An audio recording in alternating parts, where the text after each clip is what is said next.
মাজুলী যোৰহাট সংযোগী দলঙৰ ৰড কাটি দিয়া হৈছে দুষ্কৃতিকাৰীয়ে কাটি লৈ গৈছে দলঙৰ ৰড আৰু দৃশ্যাংশ বন্দী হৈছে কেমেৰাত আমি পুনে পুনে দৃশ্যাংশ দেখুৱাইছো আৰু কিদৰে ফেৰী যাত্ৰীৰ কেমেৰাত বন্দী হৈছে দৃশ্য এক্সক্লুসিভ দৃশ্য দেখুৱাইছো আৰু কিদৰে আসতে যোৰহাট মাজুলী সংযোগী যি দলং সেই দলঙৰ ৰড কাটি লোৱা হৈছে আৰু কাটি লৈ গৈছে দুষ্কৃতিকাৰীয়ে কাটি লৈ গৈছে সেই ৰড কাটি লৈ গৈছে সেই দৃশ্য এতিয়া কেমেৰাত বন্দী হৈছে বিভাগীয় কৰ্তৃপক্ষই এই বিৰুদ্ধ আসতে এই দুষ্কৃতিকাৰীৰ বিৰুদ্ধে কি ব্যৱস্থা গ্ৰহণ কৰিব হেয়া পৰৱৰ্তী সময়ত লক্ষণীয় হ'ব কিন্তু এই মুহূৰ্তত আমি দৃশ্যাংশ দেখুৱাইছো কিদৰে দুষ্কৃতিকাৰীয়ে এই ৰড কাটি লৈ গৈছে যোৰহাট মাজুলী সংযোগী যি উৰণ হেতু যি দলং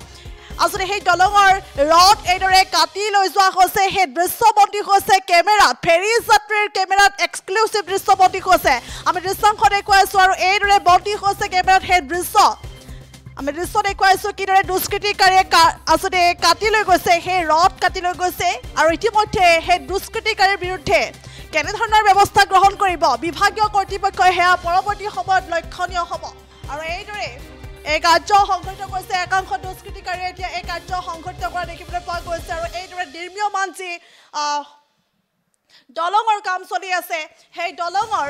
ৰড কাটি লৈ গৈছে আৰু যোৰহাট মাজুলী সংযোগী দলঙৰ ৰড এইদৰে কাটি লৈ গৈছে আৰু ইতিমধ্যে ব্ৰহ্মপুত্ৰৰ মাজৰ যি ওপৰ অংশ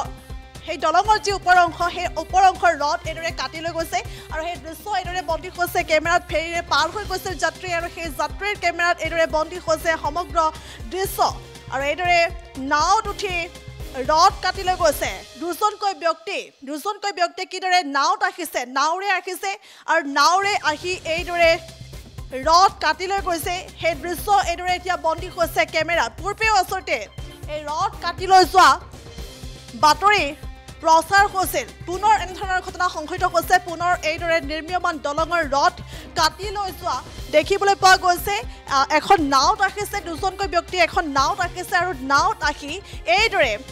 ৰড কাটি লৈ গৈছে আৰু সেই দৃশ্য বন্দী হৈছে এতিয়া কেমেৰাত সেই সম্পূৰ্ণ দৃশ্য বন্দী হৈছে আৰু ফেৰী যাত্ৰীৰ কেমেৰাত বন্দী হৈছে সেই দৃশ্য আৰু এই দৃশ্য দেখাৰ পাছত জিলা প্ৰশাসন আৰু লগতে সংশ্লিষ্ট বিভাগে অৰ্থাৎ বিভাগীয় কৰ্তৃপক্ষই কি ব্যৱস্থা গ্ৰহণ কৰিব এই দুজন ব্যক্তিৰ বিৰুদ্ধে এয়া পৰৱৰ্তী সময়ত লক্ষণীয় হ'ব আৰু এই মুহূৰ্তত ভাষ্য আছে আবেগস্বৰূপ যোৰহাট মাজুলী সংযোগী যি পকী দলঙৰ নিৰ্মাণৰ কাম এই নিৰ্মাণৰ কাম দেখা পোৱা গৈছে যে আজিৰ পৰা প্ৰায় 9টা মাহ বন্ধ হৈ আছে তেনে এক পৰিপ্ৰেক্ষিতত দেখা পোৱা গৈছে যে সামাজিক মাধ্যমত সেই দলঙৰ যি খুঁটা অৰ্ধনিৰ্মিত যি খুঁটা সেই খুঁটাৰ পৰা ৰড চুৰি কৰি নিয়া ৰড নাৱত ভৰাই লৈ যোৱা এটা ভিডিঅ' ভাইৰেল হৈ আছে এই কথাবিলাক আচলতে দলং নিৰ্মাণৰ লগত জড়িত যোনটো বিভাগ আছে চৰকাৰী বিভাগ আছে এই বিভাগটো আৰু জিলা প্ৰশাসন তেওঁলোকৰ মানে নজৰত থাকিব লাগে এই কথাবিলাক পূৰ্বেও দেখা পোৱা গৈছে যে এই দলঙৰ খুঁটা পৰা ৰড চুৰি কৰি নিয়া ভিডিঅ' আপোনালোকৰ সামাজিক মাধ্যমৰ জৰিয়তে প্ৰচাৰ হৈছিল কিন্তু পিছত দেখা পোৱা গ'ল যে তাৰ কোনো সূত্ৰ নোলাল এনেধৰণে যদি এই দলঙৰ কামবিলাকৰ পৰা যদি এনেধৰণে যিকোনো সামগ্ৰী দলং নিৰ্মাণৰ প্ৰয়োজনীয় যিকোনো সামগ্ৰী যদি এনেধৰণে চুৰি কাৰ্যৰ লগত জড়িত হৈ থাকে বা কোনো দুষ্কৃতিকাৰীয়ে যদি এনেধৰণে নি থাকে তেতিয়াহ'লে নিশ্চিতভাৱে মাজুলীবাসীৰ আবেগৰ দলংখন নিৰ্মাণৰ ক্ষেত্ৰত স্থবিৰতা অহাটো নিশ্চিত আৰু এইটো এটা যে ক্ষতি হ'ব মাজুলীবাসীৰ বাবে ক্ষতি হ'ব এইটো এটা নিশ্চিত সত্য কথা গতিকে আমি এই মুহূৰ্তত এটা কথা ক'ব বিচাৰিছোঁ যে যোৰহাট মাজুলী সংযোগী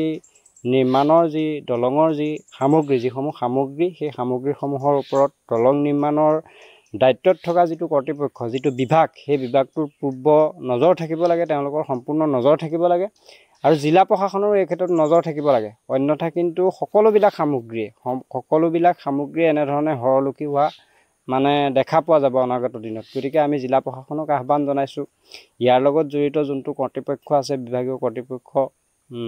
সেই কৰ্তৃপক্ষক আমি আহ্বান জনাইছোঁ তেওঁলোকে এই বিষয়বিলাকৰ ওপৰত অলপ নজৰ ৰাখিব লাগে যিহেতু ভিডিঅ'টো ভাইৰেল হৈ আছে সামাজিক মাধ্যমত এইটো মিছা ভিডিঅ' হ'ব নোৱাৰে এখন সৰু নাৱত এখন টুলুঙা নাৱত ৰড ভৰাই পেলাই তাৰ পৰা টানি লৈ গৈছে এইটোতো মিছা কোনো কাৰণত হ'ব নোৱাৰে গতিকে এইটো সত্য কথা গতিকে আমি এটা কথাই আহ্বান জনাম এনেধৰণৰ কাৰ্যবিলাক যাতে সংঘটিত হ'ব নোৱাৰে এই কথাটোৰ ওপৰত জিলা প্ৰশাসনৰ নজৰ থাকিব লাগে আৰু যিটো বিভাগীয় কৰ্তৃপক্ষ তেওঁলোকৰ নজৰ থাকিব লাগে আৰু আমি স্থানীয় যিসকল ব্যক্তি থাকে সেইসকলকো এইটো এটা কথা আমি আহ্বান জনাব বিচাৰিম যে মাজুলীৰ বৃহত্তৰ স্বাৰ্থৰ খাতিৰত তেওঁলোকো অলপ সচেতন হোৱাটো প্ৰয়োজন আছে তেওঁলোকে যদি তেনেধৰণৰ দুৰ্বৃত্তক দেখা পায় তেনেধৰণৰ দুষ্কৃতিকাৰীক দেখা পায় তেতিয়াহ'লে নিশ্চিতভাৱে তেওঁলোকেও তেওঁলোকক ধৰি পেলাই এনেধৰণৰ কাৰ্যৰ লগত কি কাৰণত জড়িত হৈছে সেই কথাবিলাক তেওঁলোকেও সোধপোছ কৰাৰ তেওঁলোকৰো অধিকাৰ আছে যিহেতু তেওঁলোকৰ এইটো এটা ৰাজহুৱা সম্পত্তি গতিকে ৰাজহুৱা সম্পত্তিৰ পৰা এনেধৰণৰ সামগ্ৰী লৈ যোৱাটো কোনো কাৰণতে যুক্তিসংগত নহয় ন্যায়সংগত নহয় এইটো চুৰি কাৰ্যৰ লগত জড়িত এটা ঘটনা গতিকে আমি এই মুহূৰ্তত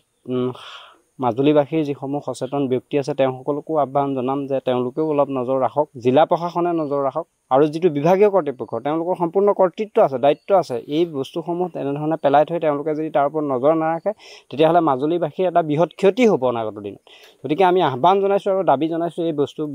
বস্তুবিলাকৰ ওপৰত তেওঁলোকে পূৰ্ণ নজৰ ৰাখক আৰু এনেধৰণৰ যদি দুষ্কৃতিকাৰী এনেধৰণে চুৰি কৰিছে তেওঁলোকক মানে বিচাৰি উলিয়াই পেলাই তেওঁলোকক কঠোৰৰ পৰা কঠোৰতম শাস্তি প্ৰদানৰ ব্যৱস্থা গ্ৰহণ কৰক যিকোনো খবৰৰ বাবে যোগাযোগ কৰক 7099017330 লগতে 7099017110 নম্বৰত